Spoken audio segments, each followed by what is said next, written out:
Apparemment, on dit que seuls les pros peuvent le faire. On dit que seuls les pros peuvent produire des textes pros à profusion. De fusionner des pronoms et des rimes, des mots, de les prononcer. Ce qui propose une écoute attentive de chaque mot.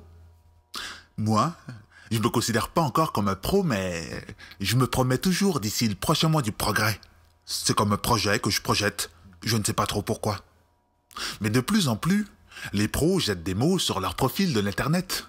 Alors j'en profite. Je peux pas m'empêcher de me rapprocher de ces proses, de les projeter à mes proches comme un produit devant lequel je me prosterne.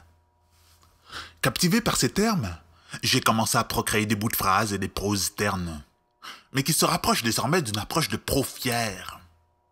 J'ai été patient pendant que je laissais le pro faire, cherchant son savoir-faire et la manière dont il profère. Ce que je préfère, c'est que j'ai maintenant mes propres propos que je produis a priori dans ma propriété.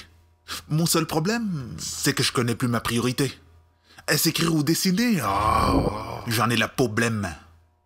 Alors je repense à ce proverbe qui me protège et dont je m'approprie. La poésie est une peinture qui parle. Donc, en réalité, je peinture, mon écriture, mon art, voilà ma procédure. Et moi je dis que les pros sont durs, et ils provoquent, nous évoquent d'autres manières de se prononcer. Mais moi je veux pas nécessairement être pro de première page ou le promène. Je veux juste que mes rimes se propagent et que je me promène. Mais faut quand même pas me sous-estimer. Moi comme pro, je vise haut et j'improvise, ok? Et j'attends rien pour m'y mettre. Depuis le début de ma promenade, je vois mes nouvelles compos naître, et je dois dire qu'elles sonnent de plus en plus pro. Alors pourquoi se compromettre? Pourquoi pas se proclamer pro? Se procurer le mot pro dans notre traître? En tant que propre professeur, je n'attends pas que le pro vienne me dire d'où proviennent ses rimes. J'y vais à l'improviste, t'attends pas le moment propice. Je sais que pour verser ses vers, faut sévir. Moi, c'est vers ce chemin que je vais, et ce sévèrement. Mais je sais qu'il y en a d'autres comme moi qui, probablement dans leur programme, visent l'improbable.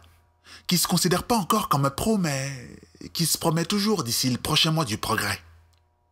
Eh bien, moi, je te donne un conseil. Vois-le comme un projet que tu projettes.